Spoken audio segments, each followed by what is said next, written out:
Bienvenue sur cette nouvelle vidéo. Aujourd'hui, nous partons pour un voyage unique en Asie de l'Est pour découvrir l'histoire fascinante et souvent méconnue de l'islam en Chine. Saviez-vous que la présence de l'islam en Chine remonte à plus de 1300 ans? Cette histoire complexe est marquée par des échanges commerciaux, des voyages maritimes et la contribution de figures majeures comme Zheng He, l'amiral musulman qui a exploré l'Asie du Sud-Est et l'Afrique de l'Est. Dans cette vidéo, nous allons explorer comment l'islam a prospéré dans un environnement culturel différent et découvrir les communautés musulmanes qui existent encore aujourd'hui. Si cette exploration vous intrigue, abonnez-vous dès maintenant pour plus de vidéos sur des histoires méconnues du monde islamique. Chapitre 1. Les débuts de l'islam en Chine, la dynastie Tang et les premiers contacts. L'histoire de l'islam en Chine commence dès la dynastie Tang, au 7e siècle, lorsque des marchands arabes et persans commencent à arriver en Chine via la route de la soie. Ces commerçants établissent des communautés dans des villes portuaires comme Guangzhou, Canton.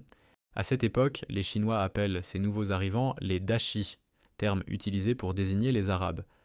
Grâce aux échanges commerciaux, ils introduisent non seulement des produits, mais aussi leurs croyances religieuses et leurs traditions.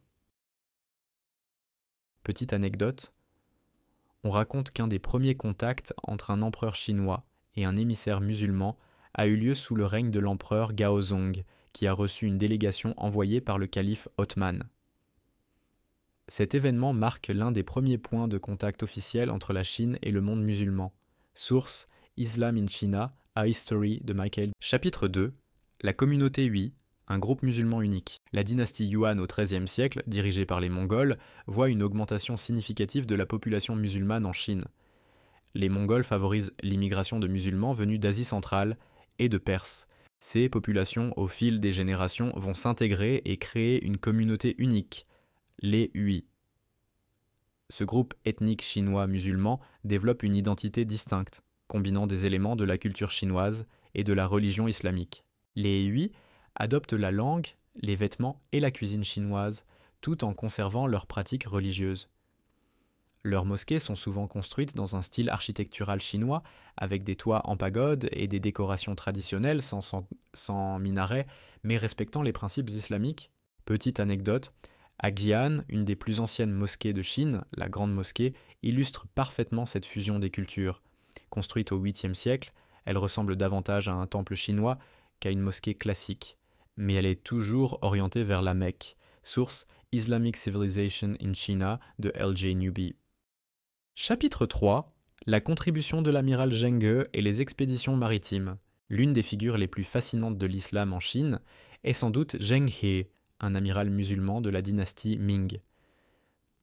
Né dans une famille musulmane Hui, dans le Yunnan, Zheng He est capturé et éduqué à la cour impériale, où il devient un des principaux conseillers de l'empereur Yongle.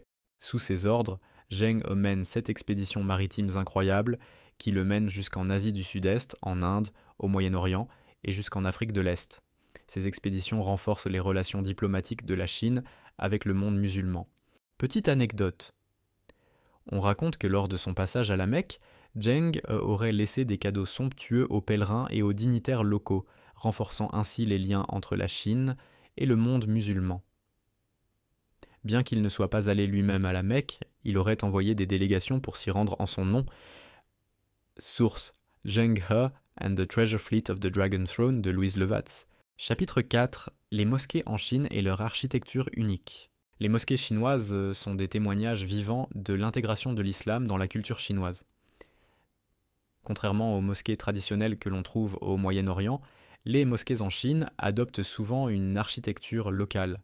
Elles ressemblent parfois à des temples bouddhistes ou taoïstes, avec des toits en pagode et des jardins intérieurs, tout en étant conçues aussi pour l'une des mosquées les plus emblématiques est la mosquée Niujie à Pékin, construite en 996, avec une architecture distincte mais remplissant toutes les fonctions d'une mosquée.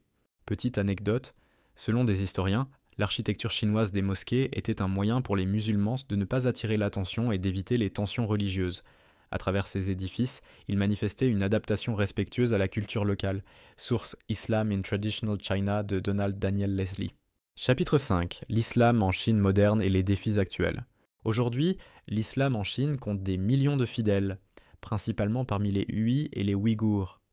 Cependant, La vie des musulmans en Chine n'est pas toujours facile. Bien que la Chine moderne ait initialement permis une certaine liberté religieuse, après les réformes de 1978, la situation s'est compliquée ces dernières années, avec des tensions croissantes. Les communautés musulmanes continuent néanmoins de préserver leurs traditions malgré les défis. Petite anecdote, dans des villes comme Ningxia, surnommée la Petite Mecque de Chine, on trouve de nombreuses écoles coraniques où les jeunes Hui apprennent le Coran et l'arabe, perpétuant la foi malgré les obstacles. Source China's Muslim Hui Community, Migration, Settlement and Sects de Michael Dillon. Merci d'avoir regardé cette vidéo. Nous espérons que vous avez découvert des aspects fascinants de l'histoire de l'islam en Chine. La présence musulmane en Chine, bien que souvent méconnue, est riche de diversité et de résilience. Si cette vidéo vous a plu, n'oubliez pas de vous abonner, de liker et de partager vos impressions en commentaire. Quelle partie de cette histoire vous a le plus surpris ? Dites-le nous.